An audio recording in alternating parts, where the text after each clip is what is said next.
Okay, good morning, everybody. My name is Julie Floyd. I am the Operator Certification and Training Manager for the Office of Drinking Water. Today, we are here to learn more about the mandatory tap sampling requirements for the lead and copper rule improvements. And in this webinar, you'll be learning more about preparing for the service line inventory-based compliance sampling. I know that's a mouthful, but that's why we've got our colleagues from Trupani here. We have Daniel Wan and Adam Soul, and Adam will be handling questions through the chat. So you'll be hearing from both of them. We also have Bob Edelman, who is our Director of, oh my goodness, I completely, technical services here in the Office of Drinking Water. So we've got a lot of good folks here to help answer your questions. A few housekeeping items. You may be wondering, we are going to be offering contact hours for this webinar, but only for those of you who are live with us here today. So near the end of the webinar, I will post a link in the chat for you to access and then fill out. It's just a simple form, and that way we'll get your information for sending you that contact hour certificate. We will be recording the session, already started, and we'll be posting it to our website. So when it's ready, you'll be getting a link. And anybody who registered who wasn't able to be here live with us today will also get a link. So with that, I am going to pass it over to Daniel to go ahead and get us started. Great. Thank you so much, Julie. Welcome, everyone. Thanks for joining us in the morning and dealing with the rescheduling. Couple of housekeeping situations here. Make sure you're muted. I believe upon you entry, you have automatically muted. And so you make sure you want to hit this, your icon is currently on the unmute option. I'm sorry, on the mute option. That should be in good shape there. There is a chat box. We will be taking questions. Now, one thing I will say is we do have quite a few participants here today, so we will not be able to answer everyone's questions live. We will take a couple questions per section to try to highlight some important questions, but like I said, we won't be able to get to everyone's questions today. We will be providing additional question responses, slides, a recording of this video in about 2 weeks or so. So make sure to look out for the VDH website, look out for the flyers that VDH is sending. That way you have an idea of when the questions are available and when the recording is available, including the slides, so you have that as reference. Okay, a couple of things. We're going to talk very briefly about deadlines that are coming up. We've had previous discussions about other LCRI topics, so you can look there to get a better idea of things like your baseline inventory or mandatory service replacements. We are going to talk about compliance tap monitoring. So these are the samples that you collect from your customers. Most of you, I imagine, right now are in reduced monitoring. That may change.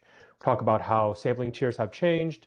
Talk about who has to return back to standard monitoring, what is standard monitoring, changes in procedures about how you sample as well. So 1st and 5th liter sampling may be required for you.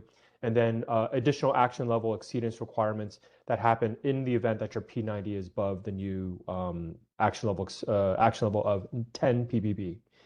In addition, there are requirements in the rule for school and childcare monitoring. We want to make sure you guys understand what is required of you, and we also want to provide information about VDH WIN assistance, which may help you reach your goal of school and childcare monitoring without as much effort on your behalf. Finally, lead mitigation monitoring. The purpose of this rule really is to reduce lead as much as possible. So there are situations in which you may need to do additional monitoring outside of childcare monitoring, outside of your compliance tap monitoring. We want to make sure you guys understand what is required there. And then finally, some information about technical assistance and resources you guys have. All of this will be included in the slides. When they're up in a couple of weeks, you guys have access to all the links. There's links embedded throughout the slides to make sure you have easy access to everything. Okay. About us real quick, for those who don't know, we are Trupani. We're an engineering and communications and data management firm specialized in reducing lead in drinking water. Our headquarters are based in Knoxville, Tennessee. We do have staff nationwide. I'm based in DC. Adam, who Julie mentioned earlier, one of our project associates, based further south down in Atlanta. We have helped 1,500 waterworks across 18 states, including over 800 in Virginia, with lead and copper assistance. So that could be technical assistance in terms of explaining the rule. That could be help developing the initial inventory. That could be helping water systems and waterworks achieve a fully known inventory through statistical methodology. The project that we have with VDH is to provide technical assistance to small and non-transient waterworks that serve less than 10,000 people. Now, you may be a waterworks that serves more than 10,000 people, perfectly fine. All the information here is still relevant to you. Just know we probably can't work directly on your inventory, but feel free to reach out. We may be able to figure something out to provide you some sort of assistance. Our goal here is to help out with all aspects of LCRI. However, our emphasis here in terms of our individual one-on-one technical assistance really is trying to develop your baseline inventory and come up with unknown identification strategies. A lot of waterworks are trying to get fully known inventories before the start of LCRI in November of 2027. If you guys have questions about that, please reach out. We may be able to provide you with assistance to make this a little bit easier. So a lot of stuff that's going on. What we'll do here is we'll first talk about kind of major deadlines. Okay, so we're in 2026 right now. A couple of things I want you guys to be aware of. First thing, some of you may be conducting lead and copper sampling under the old rule or under the existing rule. If you have an action level exceedance that would be above 15 ppb of your P90, you now have 24 hours tier 1 notification for that. Okay, so that's changed from what was previous. I think it was maybe 30 days or 3 days. So it just heads up 24-hour notification. Second thing I want to remind you guys of is that you do have to do another round of notifications by the end of this year. That should be your third round of notifications. So you should have given a round of notifications by November of 2024, another round of notifications by the end of 2025. Same thing here. December 31st, 2026, send another round of notifications to anyone who is served by a lead, GRR, or unknown service line. As a reminder as well, all your notifications need to be certified. That happens and is due by July 1st of the following year. So you did all your distribution of notifications in 2025 by the end of last year. You need to certify that by July 1st of this year. So 6-month gap between when you send out your letters and when you certify to the state. Couple of things to highlight here that take effect at the start of LCRI, November 1st of 2027, so roughly a year and a half from now. The first major thing is that the lead action level is reduced from 15 ppb to 10 ppb. Okay, that's a huge change. If you have, or in the past have come close to 10 ppb for your P90, start thinking about what corrective actions you may be able to take to make sure you don't hit that action level. Because there are a lot of additional requirements that you have to complete if you have an action level exceedance. Another thing I want to mention as well, if your inventory currently has lead or GRR service lines, you will return back to standard monitoring. For those who were around back in 1990, when the original rule was passed, that means probably double the number of your sites done every 6 months. Okay, so it's a big change. There are ways to avoid this. We'll talk more about that later, but again, if by November 1st, 2027, you have a single GRR or a single lead service line, you will return back to standard monitoring.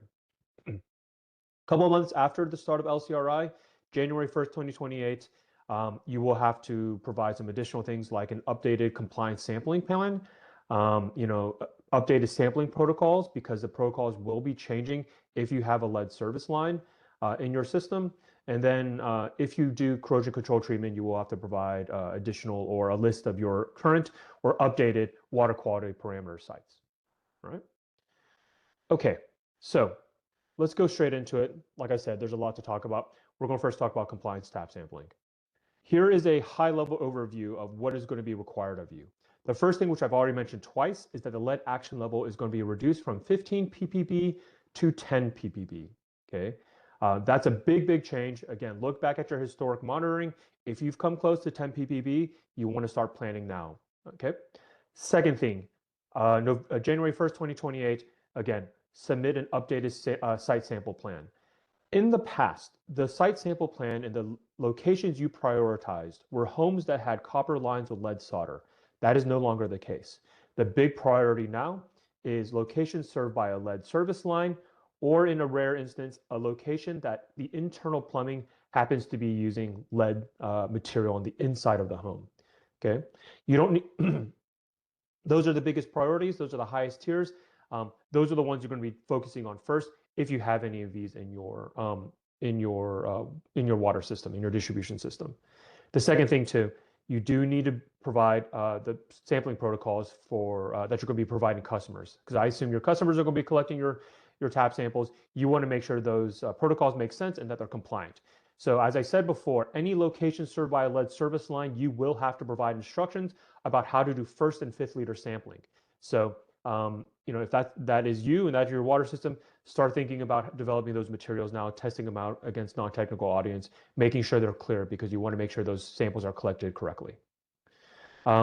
Finally, next thing, sample sites. As a reminder, any sample site that has a point of entry or point of use device is ineligible, right? So you may have a location with a lead service line, but they have home filtration or they have an RO kit underneath their sink. Those locations are ineligible, right? So when you solicit participation from your customers, try to get some information about their plumbing if possible, see if they have a filter installed.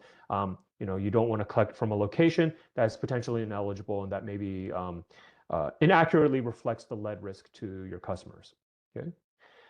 The way the P90 is calculated is going to be different. We'll talk more about that later. But the idea here is that you do want to collect using the highest available tiers, and then want to avoid something called P90 dilution. Okay, so very briefly, in the past, it was potentially possible for a water system that may have had a few lead service lines to collect additional samples from a location that may have not been served by a lead service line. In those cases, that would be considered P90 dilution. You don't want to artificially reduce your potential P90. That is no longer permissible under the LCRI. They want to make sure that your P90 reflects the worst case scenario for your water system. You don't want to sort of game the system by collecting additional samples in hopes of reducing your P90 below that action level of 10 ppb. Okay. And then another reminder as well, once you get your results back from the lab, you do need to report back to customers within 3 business days. That is far shorter than what it was in the past. I believe it was 30 days under the current rule. Now it is 3 days starting in November 1st, 2027. Okay. All right, moving on. Here are the new sampling tiers. Okay, so as I already mentioned, in the past, your tier 1 locations were homes built, before the lead ban with lead solder and copper interior plumbing. Okay, so the focus in the past was interior plumbing, copper lines, lead solder. No longer the case. We build out your inventories, or you build out your initial inventory submitted back in October 2024. You may have locations that are served by a lead service line. So tier 1 locations are single family homes that have lead service lines or something called a lead galvanized service line. What I want to clarify here is this is not a GRR line. This is a galvanized line that had lead installed from the factory. So it is not lead deposited from an upstream lead service line over time. This is from the jump, galvanized line with lead on the installed on the inside. This is very uncommon. As far as I know, this only happened in Massachusetts, but just be aware, if you know of this material, this home served or this building served by this lead line galvanized service line will be a tier 1 site. And then finally, you have homes that have lead premise plumbing. You may not know if this happens. You don't need to complete a survey of all the homes throughout your system, but if you happen to know that a single family home has lead interior plumbing, then this will be a tier 1 site. So tier 1, again, lead service line, lead line galvanized service line, or lead interior plumbing. Tier 2 is basically the same, but it happens to be multifamily homes. Okay, so tier 1, tier 2, those are the big ones you want to sample from. These ones represent the most lead risk for your customers. Tier 3, these are locations that are served by the lead connector. So when we said lead connector, we're talking about connectors, goosenecks, pigtails. If you happen to know this location is served by a lead connector, then this goes into tier 3. As a reminder, there's a requirement in the rule that when you encounter a lead connector during normal operations, to replace it. So if you're doing water main repairs or water main upgrades and you see a lead connector, make sure your crews have enough copper to take that connector out, put in a copper connector or copper line all the way to the meter. Okay. Also tier 3. These are locations that are GRR, but what we call confirmed GRR. So as a reminder, there are three instances in which something could be a GRR line. So it is a galvanized line, almost always on the customer side, that is currently or previously downstream of a lead service line, or the third situation, you cannot demonstrate that it was never downstream of a lead service line. That third scenario, the ones that are you cannot demonstrate that it was never downstream of a lead service line, that is excluded from Tier 3.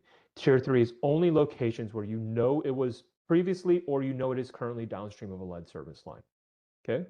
And then Tier 3 also includes homes that have galvanized premise plumbing that have been downstream of a lead service line. You want to throw that into Tier 3 as well. Moving on to Tier 4. Tier 4 is what you currently consider Tier 1 location. Currently under the current rule, Tier 1 locations. So these are copper lines with lead solder, interior plumbing installed before April 1st of 1986, which is the Virginia ban. Okay, so this is where most of you guys are collecting your samples right now. This is pushed down to Tier 4. You want to make sure to collect from as many Tier 1, 2, and 3 before you touch these Tier 4 locations. And then finally, Tier 5. These are single-family homes or multifamily homes that represent the distribution and the materials used in the distribution system as a whole. Okay. All right. Couple things here. Standard monitoring versus reduced monitoring. Right now, I believe most of you guys are on reduced monitoring, so you're sampling probably every 3 years at a reduced number of sites. Standard monitoring is going to start for every single water system with a GRR or a lead service line. So that's based off your inventory. Okay, so you guys have, you're not required to submit a new updated inventory until November 1st, 2027. Hopefully you guys are still developing your inventory, making progress on your unknowns. You may have found a GRR or lead service line that will return you back to standard monitoring.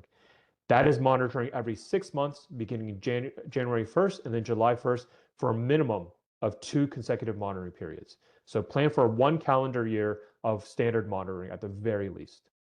There are other situations in which you may have to return back to standard monitoring.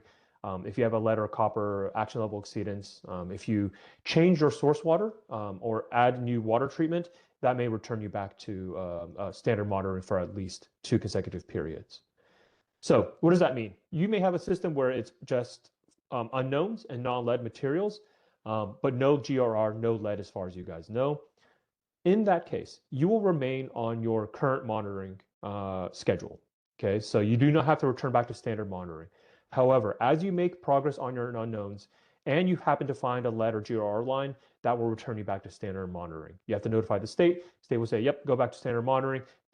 So yeah, just be aware of that. You don't have to do it now. You may have to do it in the future. So if you believe you may have a lead or GRR service line, you want to think about that and prepare now. And so once you return back to standard monitoring, you can begin that without any sort of hitches. Same as, well, basically the same as in the past. Reduced monitoring is permissible. So a couple options for you is you could go back to annual monitoring. So once a year instead of every 6 months, if you don't have an action level exceedance. If your values are pretty low as well, you can go back to triennial monitoring, so every 3 years. As a reminder, you will know your results. You will know your P90. Do not automatically assume that you've gone back to reduced monitoring. Reduced monitoring is granted by VDH. They need to give you guys the approval. Your field office will give you the approval to do this. It's not something you should just go ahead and do. If you do it and you don't have approval from the state, you may end up with a monitoring violation, and that's not something you want. Okay. Just as a reminder, when it comes to the number of samples you need to collect is based off your system size. So, for us, most of the water systems that we work with will be collecting no more than 40 samples per monitoring cycle. Just as a reminder, right? You guys are mostly on reduced monitoring, so think about it right now. You're probably going to do double number of sites if you have a lead or GR service line. Okay. Updates to the compliance sampling. As I mentioned before, if you have a lead service line, so this is a single family home or a multifamily home with a lead service line. And the key here is served by a lead service line. You will have to do 1st and 5th liter sampling there. So sequential sampling, in theory, you could give someone 5 bottles. They will fill them up sequentially. You take the results from the 1st and 5th liter for lead, and you will say, hey, I've analyzed lead in the first liter, I've analyzed lead in the fifth liter, whichever is higher is the value that's going to count towards my P90 calculation. One thing I really want to make sure you guys are clear on is that tier 1 and tier 2 sites include lead service lines, locations served by lead service lines. However, they also include locations that have lead interior plumbing, or they also include locations that have that galvanized line with lead pre-installed. Those locations, you do not have to collect first and fifth liter samples. It's only locations that have a lead service line are you required to do first and fifth liter sampling. So all those locations are in your tier 1 and tier 2 sites, but not all tier 1 and tier 2 sites will require you to collect first and fifth liter samples. Okay, so you need to track why your location is determined to be considered to be a tier 1 or tier 2 site. Okay, so don't just automatically send all your tier 1 sites first and fifth liters. You need to understand why that is the case. Okay, any remaining site, so any site that's not served by a lead service line, your tier 3, tier 4, tier 5, it's just going to be first liter sampling. Okay. As a reminder as well, it's going to be a stagnation of at least 6 hours. So, we advise customers to collect this first thing in the morning once they wake up. You cannot do pre-stagnation flushes, right? So you can't go flush the night before, flush the entire house the time before, or clean the aerators and then collect the sample. That is not representative, okay? And as a reminder, make sure your customers collect it from cold water, from the kitchen or the bathroom. Don't let them submit a sample from the toilet. Anyone who's worked in water systems knows that this happens every now and then. So again, kitchen, bathroom, cold water, no pre-stagnation flush. Do not clean the aerators. If that's not part of their normal practice, they should not be doing it. Okay. A couple of things about the P90, and this is where it gets a bit tricky. So I already mentioned this before. When it comes to your P90 calculation, the results that you want to include must come from the highest tier, right? So from your tier 1, tier 2, tier 3, whatever their highest tier happens to be, in order to meet the number of required samples and limit P90 dilution, okay? When I talk about P90 dilution, here's a classic example. I kind of touched on it before, but let's say you have to collect 50 samples, or let's just say, no, make it easier, 10 samples. And you do not have enough tier 1 and tier 2 sites to meet 10. So you decide that you go down your tier 3, tier 4, tier 5 to make sure you have a minimum number of samples, which happens to be 10 in total. What P90 dilution would be is if, let's say, you decide to collect additional samples from tier 3, tier 4, and tier 5 to exceed the minimum number of 10. So let's say you have 15 total, and then you calculate your P90 through those 15 total sites, which include 5 extra locations that were from lower tiers not served by lead service lines.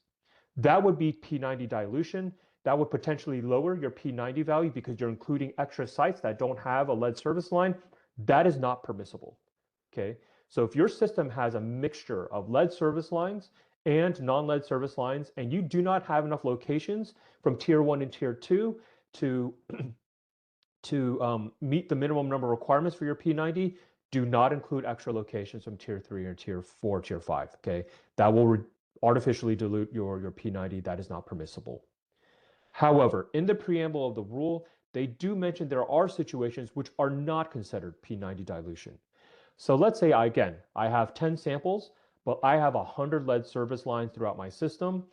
If you collect from additional samples and they're all collected from tier 1 or tier 2 locations, or they're all collected from tier 3 through tier 5, including those extra samples is not considered P90 dilution.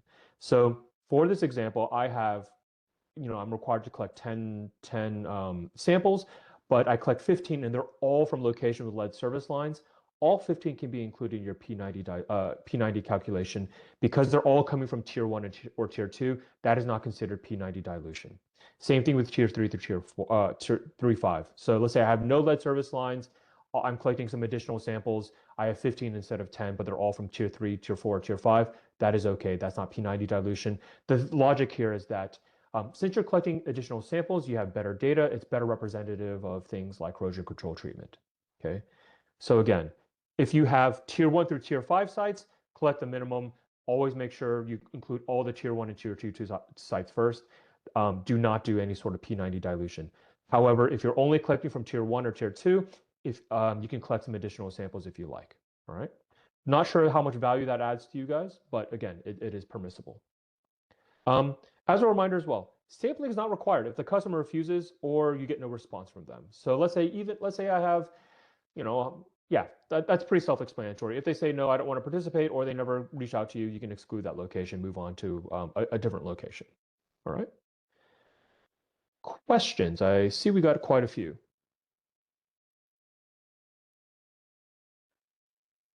Okay, so a couple of the questions that we've had so far. First, in reference to sites with point of entry and point of use filters, if the filters can be bypassed, are they still ineligible, or can they be used while bypassing the filter? That's a good question. My assumption is no, because lead. I have to get back to you about that. So, but my assumption is the fact that water is the exposure to lead is based off contact with the water. So if you bypass that filter, it doesn't necessarily represent the kind of contact a lead material would have with water. So I don't think that would be the case. I'll have to double check, but I don't think that's the case. I'll get back to you about that. So apologies.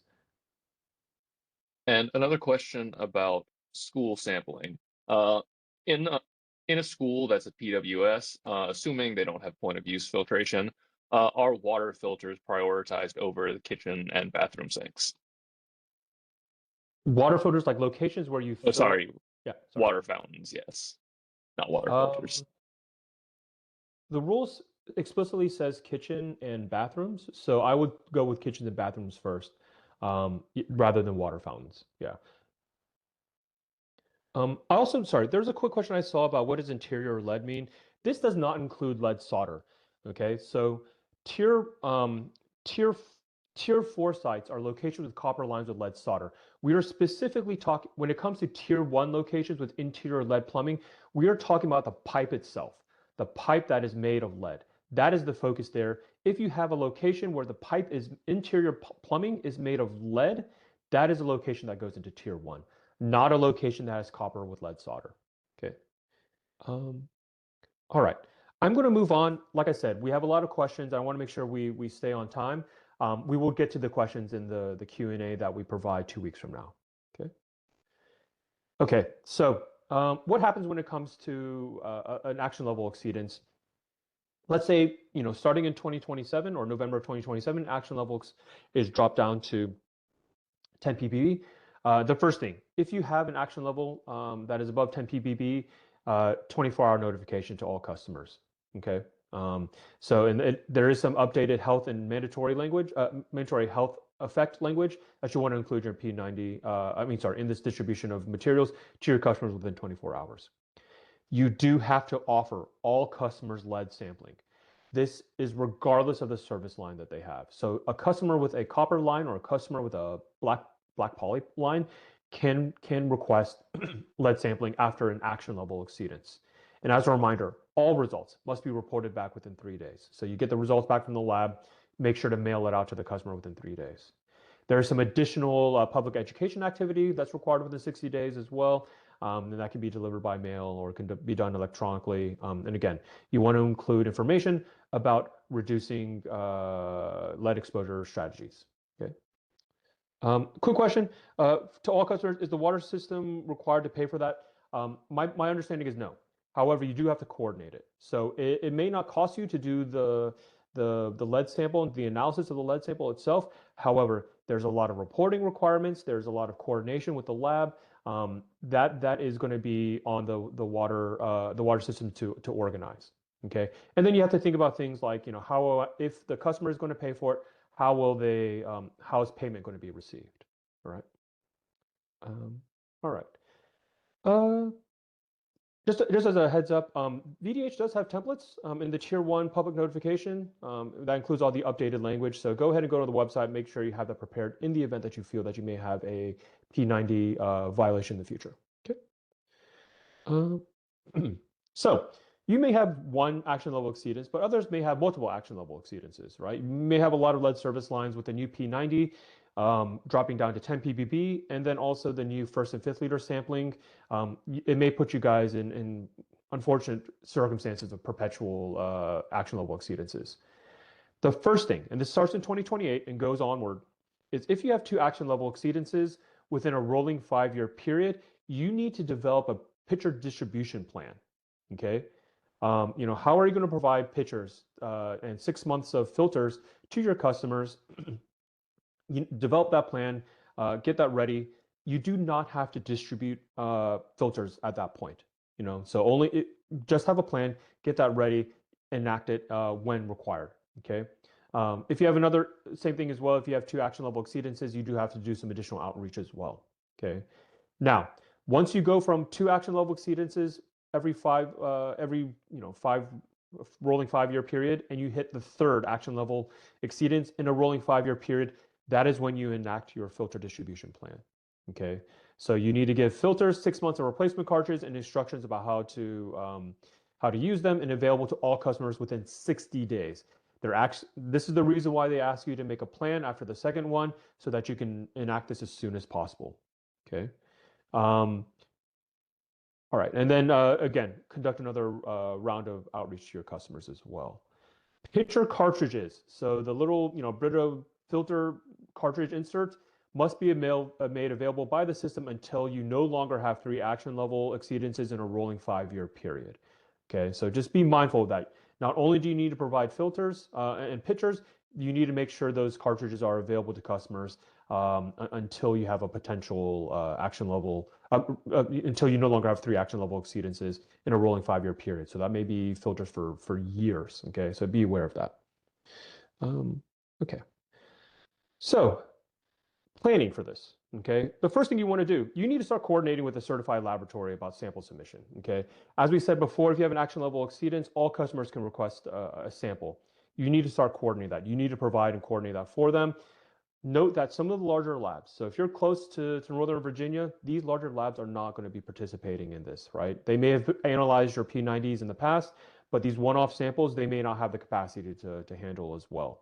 Okay, state lab is not going to be able to help out with this capacity as well. So start thinking about and looking on the website to find a certified lab, coordinate with them so they're able to accept these samples, and coordinate with them about payment and things like that. Okay.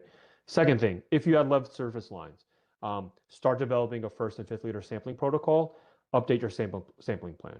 Okay. Always make sure to evaluate your sampling protocols with non-technical staff, because it's going to be non-technical individuals who are collecting these samples on your behalf. The more complicated you make it, the less likely the samples will be collected correctly, and the more time you're going to be spending to get these samples in. Okay. If you have the ability to do this, you may want to perform some investigative sampling before the start of November 1st, 2027. You want to understand, the risk that these lead service lines are posing to you under the new sampling protocol for LCRI. Okay. Anecdotally, we've worked with some water systems where they are doing this. They are showing that when doing 1st and 5th liter sampling, and then taking the highest lead value from 1st and 5th liter sampling, that their action level is much higher than it was previously. Okay, so they're starting to prepare and trying to figure out how to deal with a potential action level exceedance in the near future. When you create your sampling pool, if I'm required, for example, to collect 50 samples, do not make a sampling pool that's only 50 in total, right? Try to double it. Try to get 150, 100 locations that you can collect from. Having extra samples will make sure that you guys aren't in a situation where you're days away from the end of your compliance monitoring period, and then you're short 1 or 2 samples you don't know where to collect from next. Okay, make sure to have a sufficiently large sampling pool. And as always, I think anyone who has done lead and copper sampling knows that you need to collect early. Okay, if you're doing if you're doing every 6 months, start trying to collect your first samples as close to January 1st as possible, or close to July 1st as possible. If you're doing reduced monitoring, start as early as possible in June 1st. Collecting samples from customers is difficult. It requires a lot of outreach and effort. The sooner you start it, the better off you'll be, and the less likely you'll end up with a monitoring violation for not submitting enough samples. Okay. All right. Questions about this? Okay, one question that we have twice in the chat Are there any instances outside of the established sampling locations and sampling plan where systems will be required to sample for lead?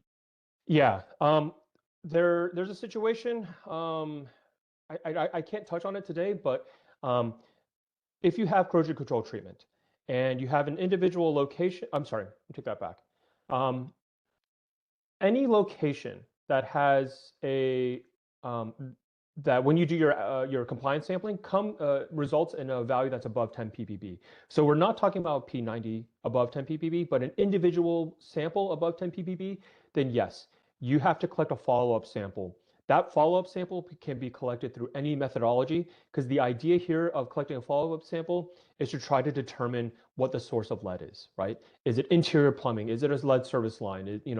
If you need to collect 10 liters or sequential sampling, that is permissible. Okay. I have some additional information afterwards about offering lead sampling, following a service line replacement or following, some additional requirements. But yes, there are additional monitoring requirements that fall outside of your compliance monitoring. And then there are instances in which different methodology could be potentially permissible. Yeah. Another question we have. For the sampling offered to all customers, do these follow any specific protocols such as the 6-hour stagnation or first and fifth liter? Yeah, same protocol. Okay, so sample under the same protocol. First and fifth liter sampling if it has a lead service line, and that's something you need to coordinate with the lab as well. If the lab is sending out samples, they need to know which locations. I'm sorry, if the lab is sending out sampling bottles, they need to know which locations they need to analyze for first and fifth liter sampling, right? So yes, it's going to follow the same protocol. Okay. All right. I'm gonna continue on because we got try to get to next questions in a bit. Okay. School and child care sampling. This is a new requirement under LCRI. It is mandatory for all I'm sorry, a couple things you need to do first. By November 1st of 2027, submit a list of all schools. So public, private, pre-K to high school, all schools, all licensed childcare facilities. That list needs to be submitted to the state. We advise you to reach out to those individuals if possible for points of contact, because you will have to sample a portion of these starting in 2027.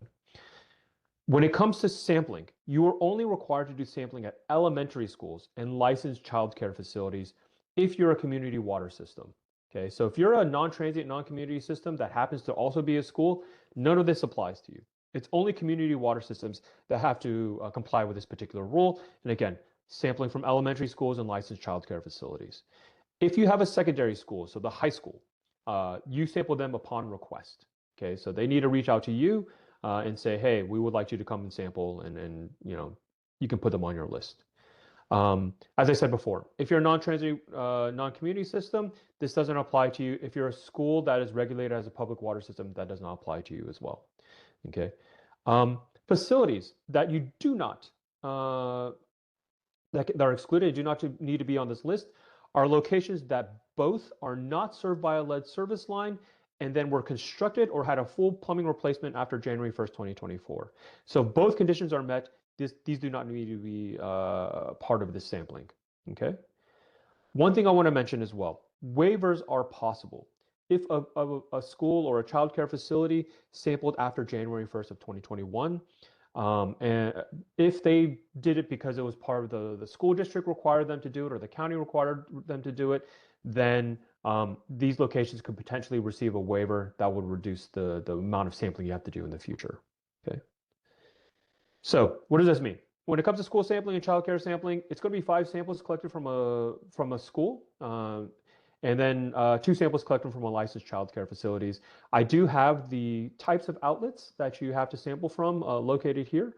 Note that the volume is different, right? It's a 250 milliliter sample. The stagnation time is different. It's 8 to 18 hours, right? Your compliance sample, 6 hours. There's no maximum stagnation period. Here, 250 milliliters, 8 to 18 hour stagnation period. In the event you have a licensed childcare facility or a school that doesn't have this configuration of outlets, then you sample all the outlets that are available. Or let's say, for example, they only have 4 outlets total, sample from all 4 of those outlets. Okay. Now, when I say sample, this doesn't have to be done by the water system. It may be done by an administrator at the school. So, anyone who's properly trained and understands the instructions and can collect them properly can complete the sampling on your behalf. Does not have to be a licensed sampler. Okay. Um, as a reminder, a lot of what the LCR requires is additional communication. So you do have to do annual outreach to all schools and licensed childcare facilities. Tell them about the health risks associated with lead. Give them information about EPA 3Ts. This is available on VDH's website. When it comes to sampling, this is going to occur at a rate of 20% of elementary schools and 20% of childcare facilities annually for the first 5 years. Okay. Now, the key thing here is when we say annually, we are not talking about a calendar year, January to end of December. Annually, by the rule, is actually November 1st through October 31st.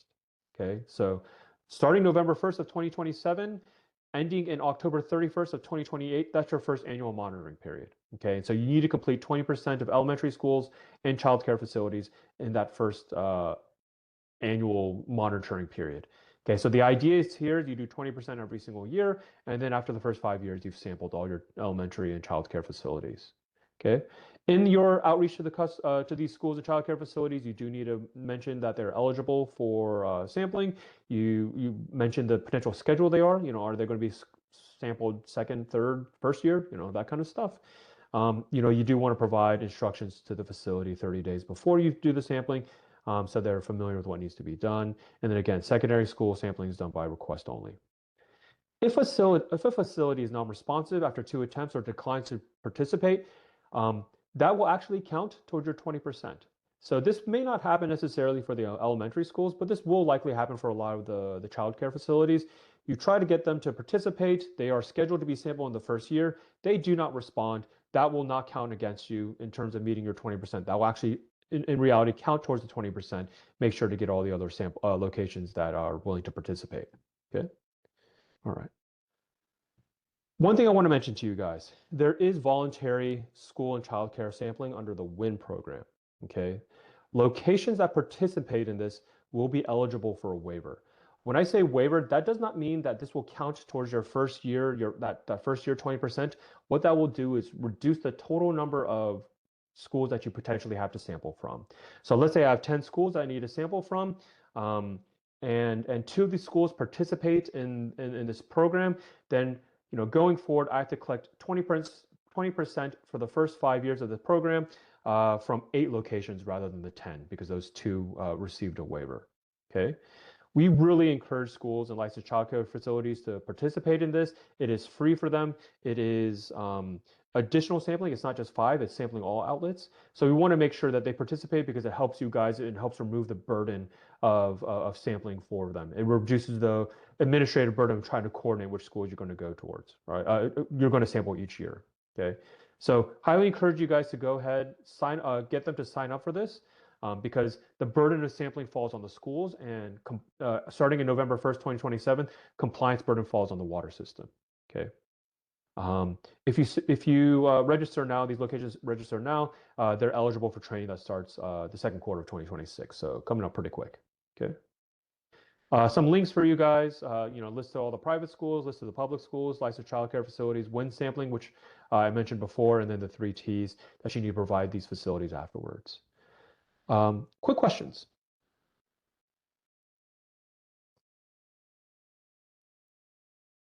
Okay, one question we've had. Does the sampling at schools reduce the number of standard samples for the LCRI that need to be collected?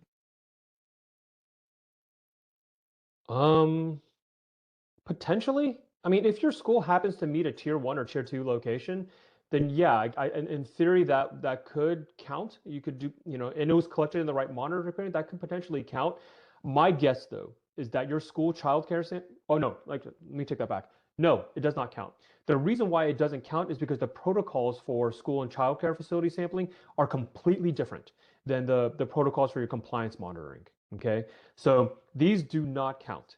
Also, you're collecting from single family and multifamily homes. School is not a home. All right, so that's not going to count towards. This is a completely different sampling requirement. that you have to maintain as well. It's a new one that's different than what you guys have done in the past. Okay. Another question. If the system is completely non-lead, will they be exempt from school sampling? No, you do have to complete this if you're fully non-lead. Now, if your schools are all built after 2020, 2014, then you're okay. But in this case, no, you do have to complete at least one round of school sampling because they're, you know, your service lines may be non-lead, but the interior plumbing may have some issues, right? Could have some brass, could have some lead components, lead solder in copper lines, stuff like that. You still have to do this. Being fully non-lead inventory does not remove this requirement. However, if you have a fully non-lead inventory, you can focus on this and not worry about all the other stuff that comes with having unknowns, lead or GR in your system. Okay. All right. I'm going to move on for the sake of time, just so we can potentially get some questions towards the end. This is the additional monitoring that was kind of touched on before. Okay, so we're going to call this lead mitigation monitoring. There are a couple situations where you need to offer additional lead sampling.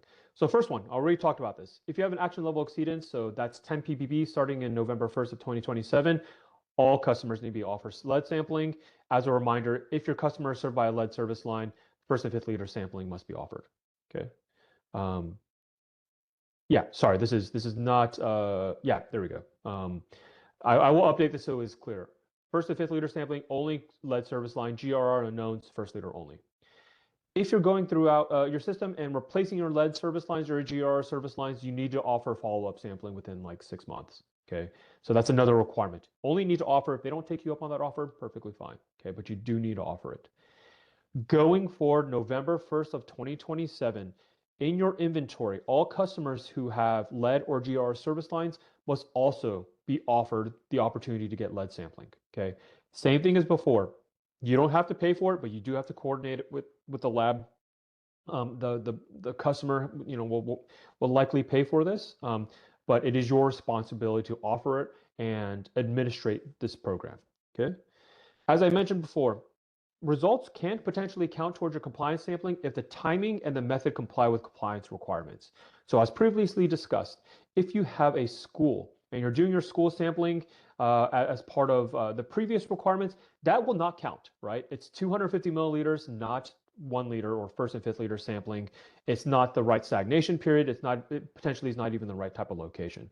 Does not count. However, if you have a action level exceedance and you're still within your monitoring period and a customer from a lead service who has a lead service line collects a sample, that will be considered in your compliance requirements.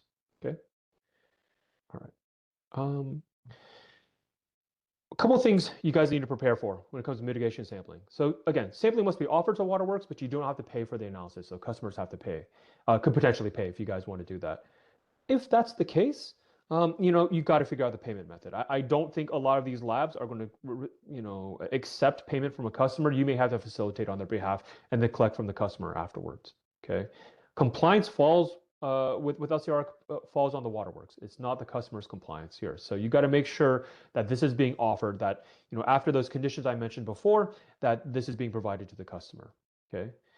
You also want to develop as many business practices as possible to make sure you ensure you stay within compliance and the reporting requirements as well. So, 3 days to report the customer results back to them. If you have to report back to other primacy agencies, you want to make sure that's in place before, so you have a checklist of everything that needs to be done after you complete mitigation sampling. Okay. One thing I do want to say now, go ahead and start looking at Virginia accredited and certified labs to figure out who is willing to accept these kinds of samples. This is going to be a requirement for every single waterworks in the state. The capacity of these labs is going to be limited. So start working with them now, start figuring out the practices that they want, start coordinating about payment, coordinating about sample bottle distribution, coordinate with, how are you going to get the samples back to the lab as well. All this stuff, start thinking about this now. You do not want to be figuring this out when you're on a compliance deadline. That is just not the way to go. Okay. Customer requests. So this is in the event that you have an action level exceedance, or if the customer requests it as part of your annual notification. Again, identify a certified lab that will accept these kind of one-off customer responses. As I said before, the state lab and some labs associated with larger waterworks have declined to analyze these samples. You really need to think about logistics in terms of costs. Sampling bottles, you don't want a customer to collect a sample inside a used water bottle, right? That's just not how it works. And you got to figure out how you're going to get these samples back to the lab. In the past, when it came to the sampling that I've provided for water systems, we're coordinating with FedEx. We're trying to negotiate better rates to ship these overnight or ship these within 3 days to get back to the lab that's doing the analysis on our behalf. Okay. Also, again, when it comes to business practices, you need to understand what type of sampling is going to be done. Is it only a first liter sample from a location served by a copper service line, or is it going to be first and fifth liter because this location is served by a lead service line? That needs to be determined. That needs to be communicated to the lab. And then again, a lot of reporting required, right? Getting the results back to the customer, getting the results back to the state, and getting the results potentially back to the local health department. Okay. Couple final thoughts before we wrap up. As I said before, compliance monitoring starts November 1st, November 2027. So again, think about the sampling tiers based off your inventory. As a reminder, if your inventory currently includes lead or GRR service lines, you will be returning back to standard monitoring. If you only have a handful of lead or GRR service lines, can you potentially remove those so you don't have to return back to standard monitoring, right? If you have a fully known inventory, but you have 1 or 2 lead service lines, if you can get those out of your system between now and November 2027, you may save yourself a lot of time. Okay. As a reminder too, don't forget there's some additional monitoring requirements, and then there may be some filter requirements depending on your action level exceedance. Couple of things, mandatory school child care sampling. This starts November 2027. Remember, your monitoring period is November 2027 to October 31st of the next year. You're going to be sampling schools, elementary schools and licensed childcare facilities. So keep that in mind. It's not, and then secondary schools, so high schools upon request. Just try to get these schools, try to get these districts to sign up for the WIN program. It'll save them a lot of time, save you a lot of time. It's good communications on their behalf. They can talk to their parents and say, hey, we completed mandatory sampling or a voluntary sampling under the Virginia WIN program. All these samples come back negative. Your kids are getting good water. Okay. Couple of recommendations as well. I've talked about this briefly, but try to develop a fully known inventory before November 2027. Okay, because a fully known inventory will determine where you're sampling from, determine your locations and what the procedures that you include in your sampling plan. It will also determine whether you're on standard or reduced monitoring. And if you can, as I said before, proactively replace your lead and GRR service lines if possible. Okay. Start creating business practices now. Test them out against non-technical audiences. If you're distributing customer communications materials, really start working on coordinating with certified labs. Okay. That's going to be a real big challenge for you guys. Sampling, collecting the samples, is arguably the easiest thing. It's the coordination, it's the receiving of payments, it's the reporting requirements. That's going to be tricky because each one of those has a deadline and has requirements. You want to make sure you're doing that correctly. Okay. Start developing your list of school and childcare facilities and points of contact. The reason why you want to start doing your points of contact is because if this facility is eligible for sampling, you want to make sure you're communicating with the right person. And updating those points of contact as frequently as possible is going to be good for you all as well. That way you can make sure you meet your compliance requirements. As I said before, starting November of 2027, compliance for school and childcare sampling is on y'all as the water utility. Before then, it's on the school to decide whether they want to participate. So having a good point of contact for anything that happens after November 1st of 2027 is going to benefit you guys in the future. And then, as I said before, if you can, start potentially conducting voluntary sampling, especially if you have lead service lines. It'll allow you guys to understand your compliance risk when it comes to the new P90 of 10 ppb. It'll also allow you to evaluate the procedure that you're sending to customers and trying to remove any confusions that may occur because this is a more complicated sampling procedure. Okay. Couple of resources for y'all, information from the state, GC Swift portal where you're uploading your inventory in case you need it as well. All of this was linked previously throughout this document, but now you have it all compiled in one place. And with that said, We've got 5 minutes left, so I'm going to try to answer as many questions as possible. But as a reminder, we will put out a document in a couple of weeks to allow you guys to get all your questions answered. Here's our information. Take this down, reach out to us, email. You can sign up for a meeting here. Give us a call Monday through Friday between 9 and 5 p.m. We'll do our best to answer your questions as soon as possible. First question, I saw this. Copper action level exceedance, ALE, yes, it stays at 1.3. All I've talked about here is lead, but yes, copper remains the same. Okay. Questions? Daniel, one that we've had a couple of so far. For schools that are already conducting regular sampling on their own, how does this factor into the compliance sampling required for schools? Okay, yeah, if you're a school, and that means you're a non-transient, non-community system, any school sampling requirements that I have discussed does not apply to you. You need to do your normal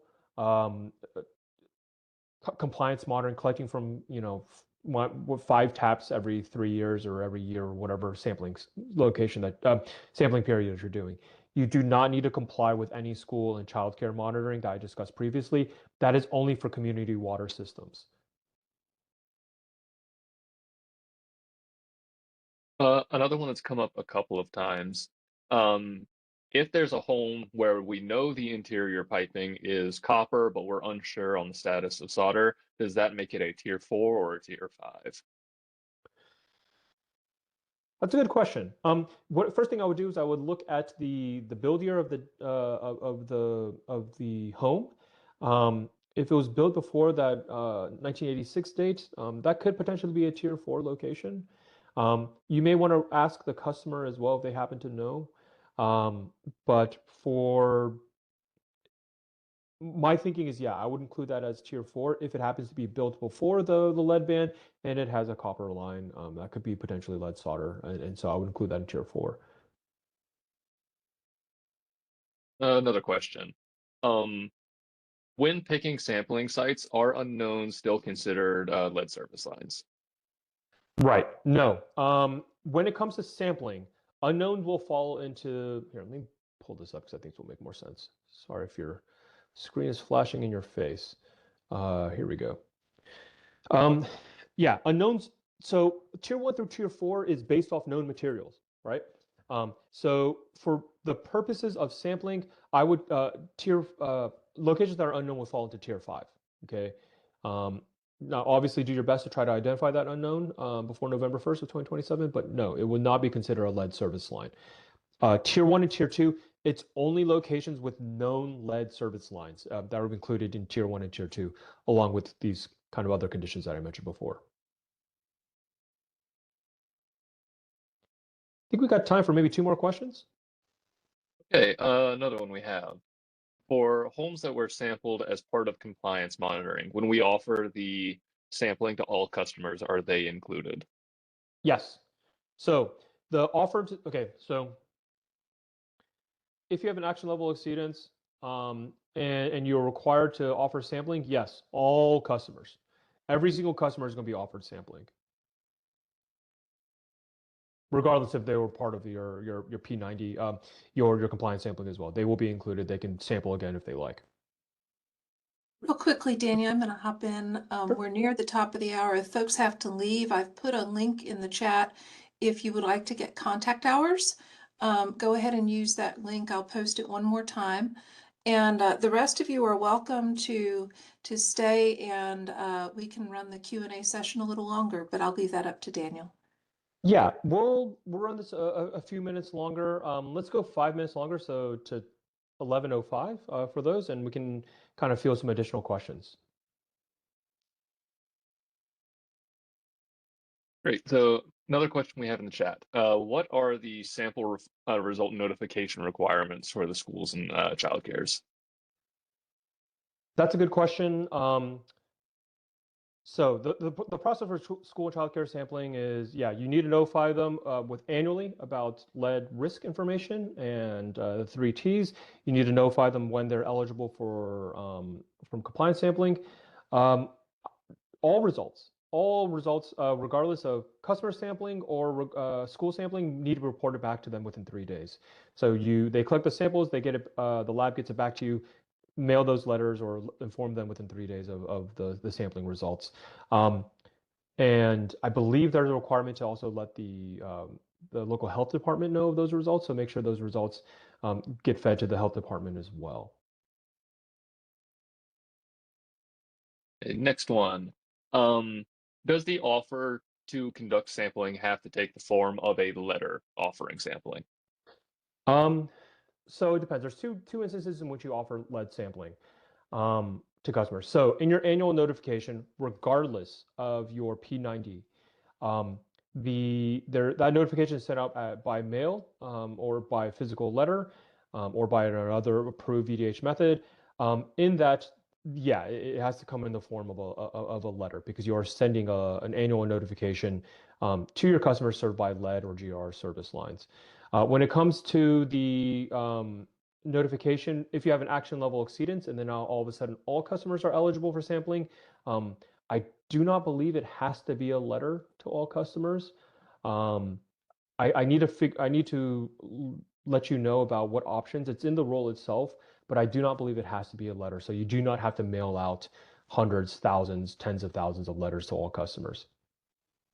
It's going to be included in part of the 24-hour, the tier one 24-hour notification requirement. That's where that information is going to be included. So however you've distributed those in the past, if you've had an action level exceedance, will be the same. You can use the same methods in the future.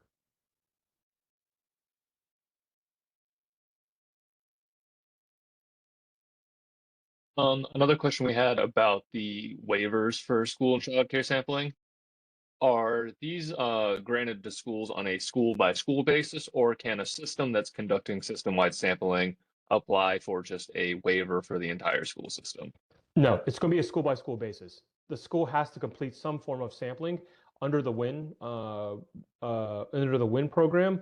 You cannot just do a blanket waiver, unless, of course, your entire system, all those schools are all served by non-lead service lines, and they were all built after, I believe, January of 2014.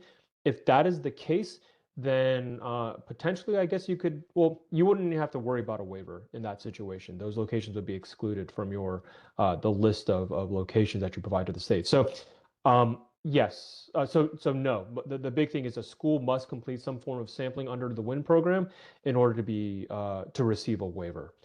I saw a question earlier about how will a water system know who has received a waiver or not. The state is working on that. The state will be able to provide like potentially a database for you guys in the future to know which locations have been completed sampling under WIN. That way you don't have to, reach out to them about coordinating sampling when that begins. Okay. And let's do maybe one more question.